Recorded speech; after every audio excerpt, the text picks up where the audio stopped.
1-2 হাজার টাকার মায়া কইরেন না, আপনি সমস্ত কিছু প্রিন্ট আউট করে ফেলেন। This is I guess the best thing I have ever ডান। আমার কাছে চাল আছে, তেল আছে, ডাল আছে, মরিচ আছে, কিন্তু একসাথে খিচুড়ি রান্না করতে হবে। এইটাই হচ্ছে চ্যালেঞ্জ। এখন আমার কাছে ওই মুহূর্তে 26 তারিখে, যে মার্চের 26 তারিখে আমার কাছে ম্যাটেরিয়াল গুলো আছে, অর্থাৎ আমি জানি যে আমি কি দিয়ে রান্নাটা করব। এইটা হচ্ছে আমার মাথায় তখন আছে সেট হয়েছে। এখন 1 মাসে আমি, ভাইয়া আমাকে যেটা বলেছে, আপনি আমার ক্লাস শুনবেন এবং লিখবেন। এবার ভাইয়ার এক একটা ক্লাস 2 ঘন্টা, কিন্তু আপনি যদি যদি ভাইয়ার লাইভ ক্লাস করেন, সেখানে কিন্তু জিনিসপত্র ইজি। কেন? কারণ আপনার একটা প্রশ্ন হলো, ভাইয়া কিন্তু আপনাকে অ্যান্সার দিতে পারলো। আমার স্টোরি হচ্ছে বাকিদের থেকে খুবই আলাদা, আলাদা, ইয়েস। একেবারেই আলাদা, একদমই ইউনিক স্টোরি। আমি বেসিক্যালি পাশ করছি হচ্ছে রাশিয়া থেকে। আমি সম্ভবত সবার থেকে এখানে সিনিয়র, আমার মনে হয়। যেটা আমি অনেক আগের ব্যাচ, বাট যেটা হয়েছে সেটা হচ্ছে যে চাকরি বাকরি সবকিছু মিলে পড়তেও দেরি হয়েছে, এসে আমি ডিফেন্ডও করি নাই, দেরি হয়েছে সবকিছু মিলায়। আমার আসলে এপ্রিলে এক্সাম দেওয়াটাই এটা একটা মানে মিরাকল ঘটনা আর কি। তারপর যাই হোক, মার্চের 25 তারিখে আমি ভাইয়ার কাছে ফোন দিছি ফার্স্ট টাইম এবং বলছি যে ভাইয়া, আমি কিছুই পারি না, আমার বেস হচ্ছে 0, এখান থেকে আমি পরীক্ষা দিতে চাই। আমি, আমার এইটা এক্সপেকটেশন না যে আমি পাশ করব, কিন্তু আমি পরীক্ষাটা দিতে চাই, এইটার জন্য আপনি আমাকে রেডি করে দেন। 1 মাস আমার হাতে সময় আছে। তো ভাইয়া বলে যে মানুষজন তো 6 মাসে শেষ করতে পারে না, আপনি 1 মাসে আসছেন আমার কাছে, আমি কি করব আপনাকে এখন। তো ভাইয়া যেটা বলেছে আমাকে যে আপু, আপনি যেটা করবেন সেটা হচ্ছে, যেহেতু আপনি আমার ক্লাসগুলো লাইভ করতে পারছেন না, সো আপনি আমার রেকর্ডের ক্লাসই আপনাকে করতে হবে, আপনার কাছে কোনো অপশন নাই। এইটা একটা। 2 নাম্বার হচ্ছে, আপনি আমার আপনি ভাইয়া খুব ইম্পর্টেন্ট একটা কথা বলেছিল যে আপনি আপু ওই 1-2 হাজার টাকার মায়া কইরেন না, আপনি সমস্ত কিছু প্রিন্ট আউট করে ফেলেন। This is I guess the best thing I have ever ডান। যে আমি সবকিছু একদম ফার্স্ট দিন, আমি যেটা 25 তারিখ আমার ভাইয়ের সাথে কথা হয়েছে, 26 তারিখ আমি সমস্ত কিছু ডাউনলোড করে আমি 26 তারিখে প্রিন্ট দিছি। অর্থাৎ 26 তারিখে আমার কাছে আমার মেটেরিয়াল আমার কাছে আছে। আমি পরীক্ষা কবে দিব, পাশ কবে করব, ডাজন্ট ম্যাটার, কিন্তু আমার কাছে আমার ম্যাটেরিয়াল আছে। আমি জানি যে আমাকে আলটিমেটলি এই এত বড় সিলেবাস থেকে আমাকে আলটিমেটলি কোথায় আমার নজরটা দিতে হবে। এখানে আমি একটা ছোট কথা বলে রাখি, অনেকের থাকে কনফিডেন্স বা ইত্যাদি।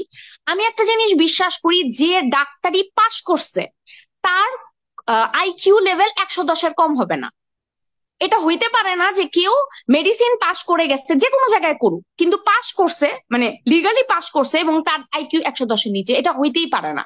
তো আমরা সবাই আসলে কিছু না কিছু জানি, কিন্তু ফ্যাক্টরটা হচ্ছে যে আমার কাছে চাল আছে, তেল আছে, ডাল আছে, মরিচ আছে, কিন্তু একসাথে খিচুড়ি রান্না করতে হবে।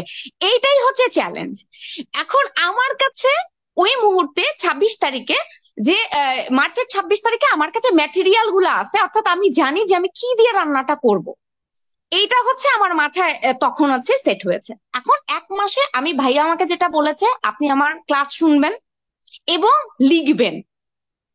এবার ভাইয়ার এক একটা ক্লাস 2 ঘন্টা, কিন্তু আপনি যদি যদি ভাইয়ার লাইভ ক্লাস করেন, সেখানে কিন্তু জিনিসপত্র ইজি। কেন? কারণ আপনার একটা প্রশ্ন হলো, ভাইয়া কিন্তু আপনাকে অ্যান্সার দিতে পারলো, ইন্টারাক্ট হচ্ছে।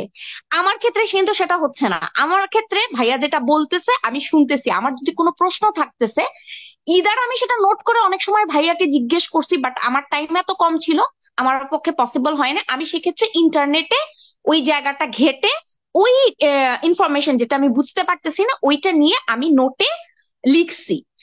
আমার কাছে মনে হয় লেখাটা is like very very important. অর্থাৎ 1 নাম্বার হচ্ছে, আপনি যখন ভাইয়ার কথা শুনতেছেন আপনার অডিটরি মেমোরি কাজ করতেছে। 2 নাম্বার, আপনি যখন শীটটা দেখতেছেন আপনার ভিজুয়াল মেমোরি কাজ করতেছে।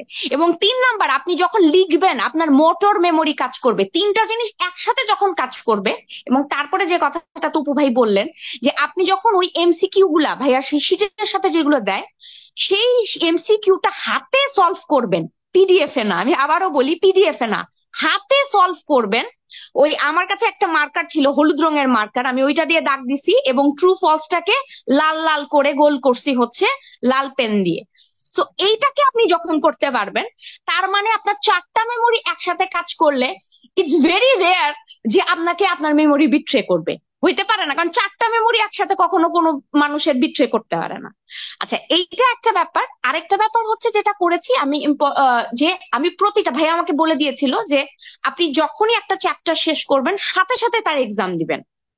আপনি যখন এক্সাম দিবেন আপনি তখন অলরেডি আপনার একটা ধারণা হয়ে যাবে যে আপনার কত পার্সেন্ট এই যে চ্যাপ্টারটা, এই চ্যাপ্টারের 100% ভাইয়া যদি পড়ায় থাকে তাহলে আপনি কত পার্সেন্ট বেসিক্যালি পিক করতে পারতেছেন।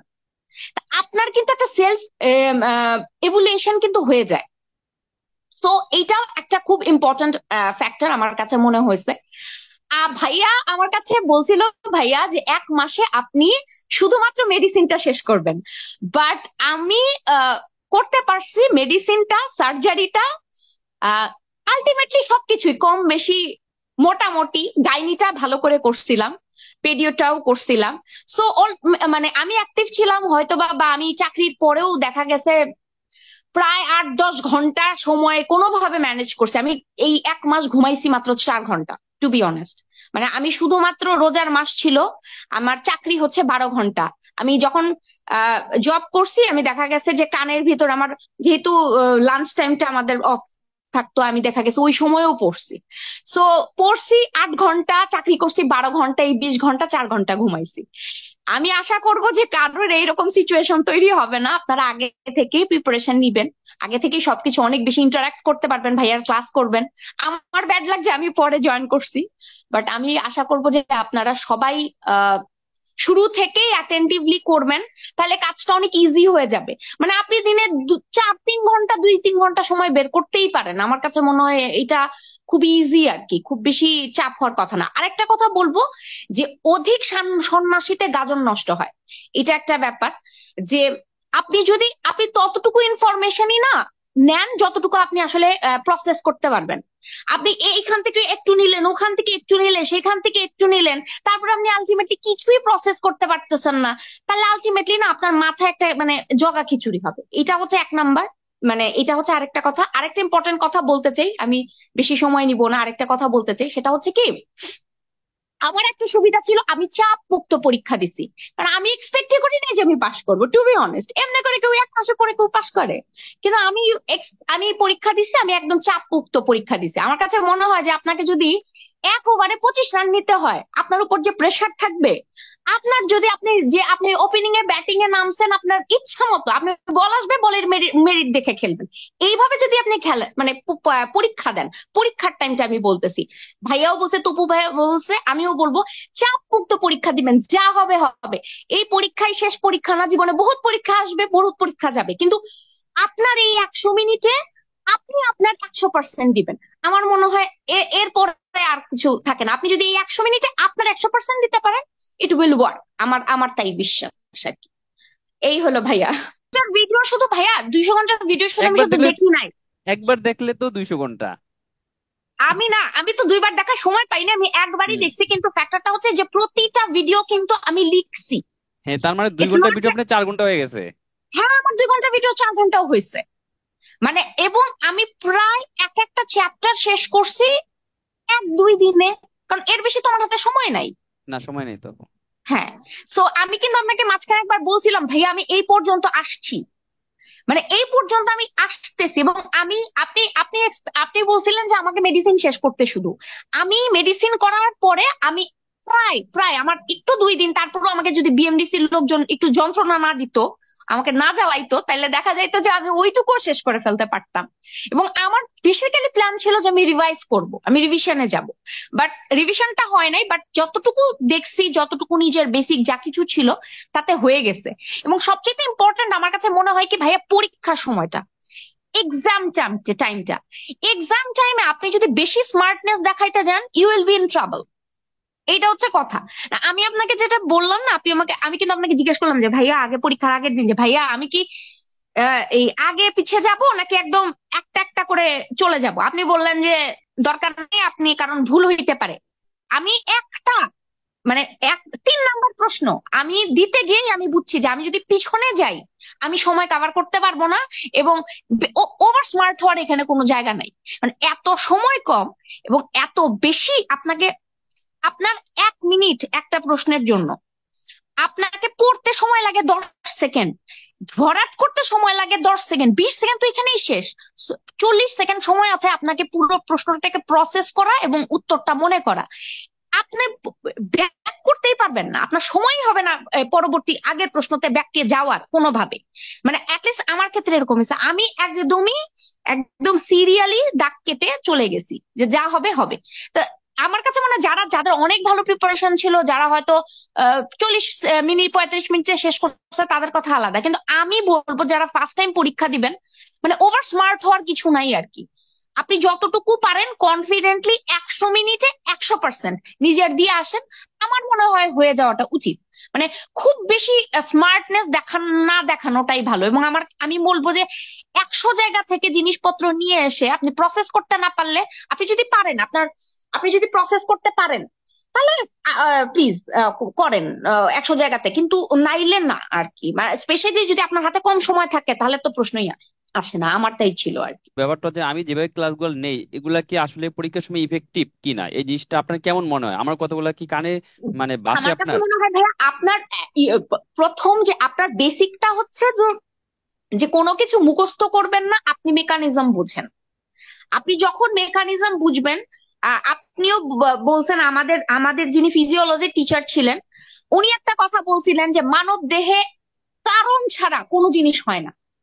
প্রত্যেকটা জিনিসের পেছনে কোনো না কোনো লজিক আছে, কোনো না কোনো কজ আছে, কোনো না কোনো ইন্টেনশন আছে। মানে আপনার শরীর এমন কোনো কিছু করবে না যেটার কোনো ইন্টেনশন নাই। এবং রোগ, প্যাথোলজি বা মানে প্যাথোলজিক্যাল কোনো কিছু ওই মানে এমনি এমনি তৈরি হবে না, তার পিছনে অবশ্যই কোনো না কোনো কজ থাকবে, কোনো না কোনো মেকানিজম থাকবে। তো আপনি যখন মেকানিজমটাই বুঝতে পারতেছেন, আপনার তো আলটিমেটলি কোনো কিছু মানে মুখস্থ করার বা কোনো কিছু আসলে ওইভাবে মনে রাখার, মেমোরাইজ করার কিছু নাই। এখন আপনার কিছু জিনিস আছে, হ্যাঁ আপনাকে জাস্ট মেমোরাইজ করতে হয়, সেটা আলাদা কথা, কিন্তু মোস্ট অফ দ্য থিং যদি আপনি মানে আপনার যদি, এটাকেই তো বেসিক বলে তাই না, মানে আপনার সুবিধাটা হচ্ছে যাদের ধরেন বেসিকটা হয়তো অত ক্লিয়ার না, তারা তো আসলে আলটিমেটলি 6 মাস সময় পেলে তো বেসিকটা ক্লিয়ার করে ফেলতে পারে। তো এইটা হচ্ছে মানে এটা সবসময় আপনি মেকানিজম পড়লে আপনি 10 বছর আগে পড়েন, আমি কিন্তু অনেক বছর আগে পড়ছি, এমন না যে মানে এই মেমোরি কিন্তু কাজ করে না, আমার বহুত আগে পড়ছি, আমার মাথায় তো অনেক কিছু ভুলে গেছি। কিন্তু আপনি যখন মেকানিজমটা বুঝবেন, আপনি জানবেন যে কেন কোন জিনিসটা হচ্ছে, তখন ওইটা আলটিমেটলি আপনাকে পরীক্ষার হলে আপনার ওই কথাগুলোই মনে হবে যে হ্যাঁ, হয়তো ভাইয়া বলছিল যে এইটা এরকম ভাবে হয়, এই কারণে এটা এরকম, তাই না? যেমন মানে এইরকম ভাবে পুরো পুরো জিনিসগুলো আসলে কাজ করে। কিছু প্রশ্ন আসবে একদম স্ট্রেট ফরওয়ার্ড প্রশ্ন আসবে, 20টা প্রশ্ন আপনি স্ট্রেট ফরওয়ার্ড পাবেন। যেমন আমি সি সেটে পরীক্ষা দিয়েছি, আমাদের ছিল টেট্রাটাফালো, হেল্প সিনড্রোম, এই ধরনের প্রশ্ন, একদম স্ট্রেট প্রশ্ন স্ট্রেট আনসার, আপনি জানেন। এখন এগুলো একটা জিনিস, কিন্তু কিছু জিনিস আছে যেগুলো আপনাকে মাথা খাটায় বের করতে হবে, সেখানে তো আলটিমেটলি আপনার মেকানিজম লাগবেই। মেকানিজম ছাড়া আপনি কিভাবে করবেন আর কি। তো এইটা আমি মনে করি যে আপনার এই পড়ানোর এই সিস্টেমটা আমার খুব ভালো লাগছে। মানে আমি খুবই অল্প ক্লাস পাইছি, কিন্তু যতটুকু পাইছি আমার কাছে মনে হয় যে আমি খুবই স্যাটিসফাইড। আমি ইনফ্যাক্ট অক্টোবরে আপনার ক্লাস করার জন্য মানে প্রস্তুতি আপু আপনি নিচ্ছিলাম। আমাকে তুমি বলেন, আপু আপনি আমাকে আপনি বলেন কেন? তুমি বলেন আপু। যাই হোক, আমি আসলে পরীক্ষা মানে আমি আপনার কাছে পড়ার জন্য অক্টোবরে পড়ার জন্য যে না, আমি ভাইয়ের কাছে এখন, আচ্ছা ঠিক আছে, এটা আমার ভুল হয়ে গেছে, আমি অক্টোবরে ভালো করে পড়বো। তো যাই হোক আর কি, সেটা আর দরকার হচ্ছে না।